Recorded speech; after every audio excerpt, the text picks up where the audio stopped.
That's Pac, man. He with the outlaws. And Reg from Holler Back is trying to be friendly and get order. So you seriously think that he might still be alive? I'm gonna tell you this, Pac, you never. With the Tupac case being reinvestigated by Las Vegas police, they discovered something very unusual.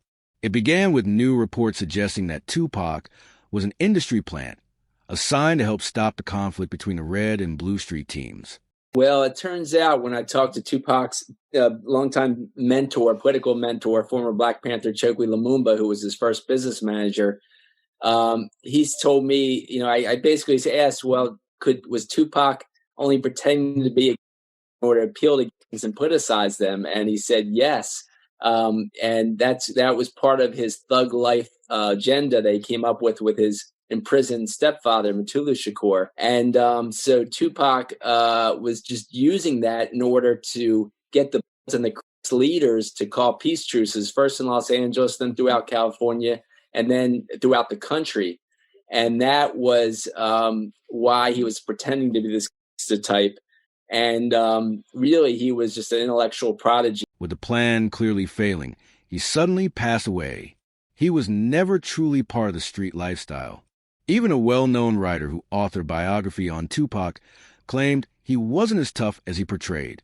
According to him, Tupac was simply playing a role, noting that Tupac couldn't defend himself and didn't know how to use a firearm. Because he died because all these guys sold him this lifestyle idea, but he wasn't it. He couldn't fight. He had no athleticism. He didn't know how to shoot. He wasn't that guy, but he started to believe it. He method acted it. 100% method acted it. When you compare this new information to a 2010 interview with a rapper named Trey, things become even stranger. In 2010, Trey was interviewed about Tupac before a show. Back in the day, Tupac and Trey were close friends and had worked on several albums together. But the interview took an odd turn at the end, when the cameraman forgot to stop recording. He pointed the camera toward the ground and casually asked Trey when he had last seen Tupac. So if you ain't ready for it, get on the sidewalk.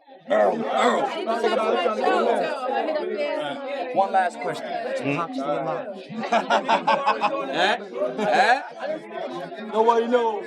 Y'all good? Yeah, we good. Thanks a lot, man. We good. Last time I saw him, he was in church. The way he answered the question so casually made the moment feel strange. He was being asked about a friend who had been gone for more than a decade, yet he responded as if he had seen him just a week before. Then, 3 weeks after Trey's interview, a video surfaced online that appeared to show Tupac in Cuba. That's Pac, man. He with the outlaws. And Reg from Holler Back is trying to be friendly and get autographs. Holler Back exclusive, baby. Holler Back. This sparked the theory that Tupac is alive in Cuba. Adding to the suspicion, one of the people closest to him believes he's still alive. Suge Knight has repeatedly claimed over the past 2 decades that Tupac is alive and well. In one interview, Knight made a particularly convincing case. He explained that Tupac appeared to be doing fine in the hospital before his passing, saying, "When I left that hospital, me and Tupac were laughing and joking. So I don't see how somebody can turn from doing well to doing bad." When I left that hospital, me and Pac was laughing and joking. So I don't see how somebody could turn from doing well to doing bad. So you seriously think that he might still be alive? I'm going to tell you this, Pac, you never... I'm going to tell you, you never know. But what's strange is that police reported Tupac was in a very deep sleep. Yet in a 2008 interview, Suge Knight repeatedly insisted that Tupac was still alive. He was conscious on the way to the hospital. He was conscious on the way to the hospital. He was conscious in the ambulance. He was conscious after they did the surgery. What was the last thing that he said to you? What's unsettling is that only 2 weeks after that interview, Suge Knight was targeted at a club where a man fired multiple shots at him. Despite this, Knight was reluctant to tell the police anything, fearing the incident was connected to his comments about Tupac still being alive just weeks earlier. However, Knight's son, Suge Knight Jr., did something similar when he claimed on Instagram that Tupac was alive and living in Malaysia. He then shared a screenshot of a message warning him. "You said too much. It's time for you to go." After that, Knight's son posted a series of photos showing Tupac edited next to modern-day celebrities like 50 Cent and Beyonce. On the photo of Tupac and Beyonce, he captioned it, "He never left us, but they'll be after me soon." While some people believe this was just a publicity stunt for Suge Knight Jr. to gain attention, others think it could be real, since the Knight family would know more than anyone about Tupac's situation. Suge Knight was there the night everything happened and managed much of Tupac's life and career. However, new evidence from investigators suggests that Tupac used Diddy to help stage his passing. Police revealed that on November 18, 1995, Tupac was photographed with Diddy's ex, Sarah Chapman. Diddy had described Sarah as the one, his dream girl. When she became involved with Tupac, Diddy wasn't happy. Tupac had even claimed that Diddy once made an attempt on his life back in the day, but the incident was brushed aside and never publicly addressed. I believe so. I do believe so. I have proved things that I could say that will back up my claim, but this is not for the world to know about. You know what I mean? It's between me and him, and only he knows. So every time he say it didn't happen, or that's the only thing that makes this become an issue to everybody. I was acting. Who gets shot 5 times in acts? Oh, I didn't get shot 5 times in their vision. I only got shot once because they found the bug. The police found it, but now they the cops. Now they doing detective work. After the first attempt failed, he tried again. During the Diddy trial, a former police officer claimed that Diddy had Tupac taken out for $1 million. Suge retaliated by having Biggie targeted. According to these claims, Diddy hired Keefe D to organize a hit on Tupac. After spending 20 years free following the crime, Keefe D was finally arrested when he unknowingly confessed during a recorded interview, stating that Diddy was the one behind the operation. All 4 of those occasions are San Diego, Anaheim, Irvine, and Vegas. Which ones do you actually talk to Puffy at? Every one. Every one of them. Which of those 4 is it when you talk to him about Tupac? It was really about both of them. Either one. It was Tupac and Suge, you mean? Yeah. Shortly after this confession became public, D was confronted in an interview about his alleged role in Tupac's passing, leading to a notably awkward moment. Now, it was this documentary that claimed, which we know wasn't true. Yeah, check this out. We don't talk about things that are nonsense. We don't even entertain nonsense, my brother. So we're not even going to even go there, with all due respect, but I appreciate you as a journalist asking. Thank you. Because listen, 7 years ago, I'd have been like, yo, did you hire somebody? But no, you do it like a journalist. Yeah, no, I mean, we wouldn't even get into nonsense like that. You know what I'm saying? It's nonsense. Which we never believed, by the way. Yeah, thank you. During the Diddy trial, he was questioned about his alleged involvement in Tupac's passing. News outlets reported Diddy faces questions about his alleged role in Tupac's death after being mentioned 77 times in a new legal filing, which quickly made headlines. Even 50 Cent weighed in, stating that he dislikes Diddy because of his role in Tupac's demise. When they leave me to talk, because I always say the wrong thing. I always say the wrong thing. Last time they left me, I said something about Puffy. You saw that? Clip? Yeah! I gotta stop doing that. I've been talking to a therapist to try to help me with the I'm saying. It's a crazy Oh, wait, maybe I said it about Puffy because he got Tupac killed. A closer look at police records suggests that Diddy did not act alone, as new names are emerging in the reinvestigation. News report stated, the reinvestigation of Tupac's passing is revealing new names and evidence of those involved. One of the new names brought up is Suge Knight, which is particularly notable in light of comments Eminem made years ago. I'm holding Suge responsible for the passing of the 2 greatest rappers to ever grace the face of this planet. If only the late Christopher Wallace could talk, he could tell you himself. I'm holding Suge responsible for the passing of Ja Rule or anyone else down with the row. According to a new report, Detective Russell P. suspected that Knight orchestrated Tupac's death before he could leave the label. He then allegedly framed a rival Blue team to mislead investigators, raising the question of which prominent Blue team member Knight blamed for the crime. The most famous member is Snoop Dogg, known for his affiliation with the Blue team. The situation becomes even more intriguing knowing that Snoop was supposed to be with Tupac on the night he passed away. With Tupac, though, in regards to Tupac, I heard a story, did you give him different advice that night on where to go? I didn't give him no advice. Right. We wasn't seeing eye to eye. Right. So saying during the Tyson Yeah, this incident that I'm explaining to you right now was the day before that. Okay. So when they got to Vegas, they went their way. I went back. I mean, when we got to LA, they went to Vegas and I went home. That's why I wasn't in the car with them. According to Snoop, he was originally supposed to be in the BMW that night, but last-minute changes prevented him from going. This was likely due to an altercation between Snoop and Tupac just a few days earlier. The last time me and Tupac was on the same page, and I did an interview with Angie Martinez, and she asked me, how did I feel about Puffy and Biggie? And I told her that I liked their music and I want to do music with them.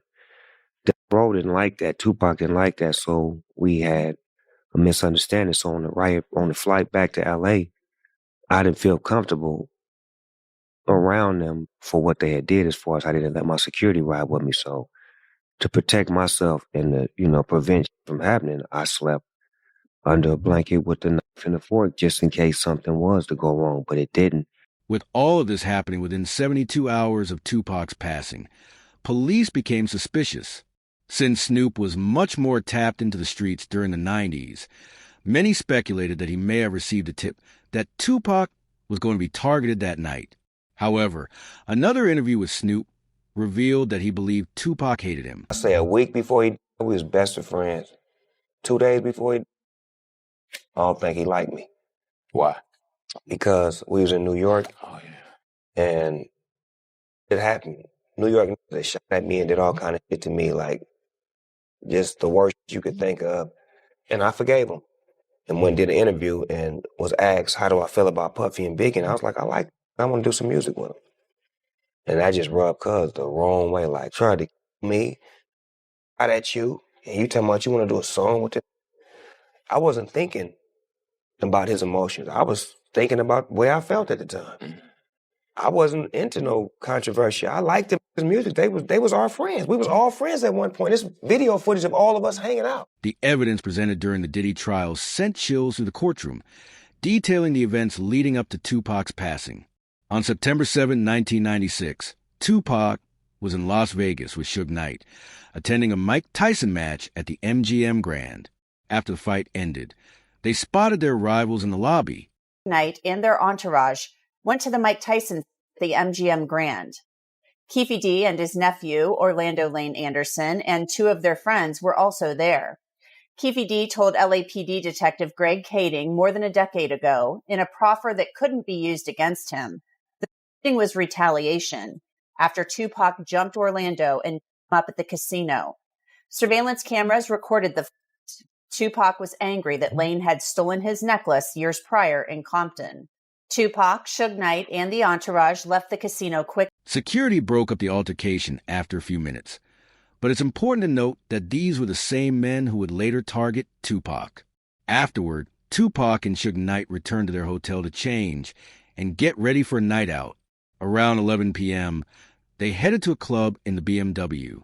However, when they stopped at a red light, they found themselves caught in the middle of the street. Knew about Tupac's concert at the Club 662. Members, including Orlando and Keefe D, jumped in their white Cadillac and started cruising the strip looking for the offender. Before long, they finally spotted Tupac's caravan. At the intersection of East Flamingo Boulevard and Koval Lane, the white Cadillac pulled alongside the black BMW with Suge on the driver and Tupac on the passenger seats. The back window of the Cadillac rolled twice in the chest, once in the arm, once in the... After the incident remained a mystery for over a decade, police began investigating a concerning interview with KD on DJ Vlad's show. During the interview, KD described the moments when he found Tupac and approached him. And Bubble Up was the driver, and Baby Lane and Freaky were in the back seat. We was just all in the car together. Just say that. This was the white Cadillac. Yeah. So you guys are driving around, and then you hear these girls say, Tupac, Tupac. Got to the light. We was going to go drink, and he happened to be hanging out the window. He's hanging out the window like he was in a parade. Tupac. Yeah, he was. So what happens next? You said that as you're driving up towards the BMW, with Suge driving and Tupac and the passengers. Although he tried to place some of the blame on Tupac by claiming Tupac reached for a firearm, that detail has never been confirmed. You said that as you're driving up towards the BMW with Suge driving and Tupac in the passenger seat, and you said that Tupac pulled out a. It looked like he was reaching. Yeah, yeah, it did. Okay. Yeah. Did you actually? Once he got the reaching, I got the ducking. So someone from your car. That's what happened. Started at Tupac and. However, investigators eventually released footage of Keefe D's interrogation on the night of the crime. Police had long suspected his involvement, but had never arrested him. You say Suge looks over, he sees you. He looks right at you. Yeah, he looks at me. Okay. When he looks over at you, and then Tupac's busy getting. Evidently, the story is Tupac's trying to either get out in of the the back seat or something. Yeah. What do you see happening inside of their car? I seen him going Suge head. I thought he was. So Orlando across Dre. He leaned over on the window. We rolled down the window. During their investigation, police also reviewed Keefe D's reaction to Tupac's passing, which revealed his true emotions. I hate that happened, dog. I really do, man. Because it took a lot of people's lives, dude. I hate that happen. Promise to God. I feel that was wrong, man. It was just purely wrong. You know what I'm saying? I wish it had never happened. You know what I'm saying? That's my opinion. It never happened, dude.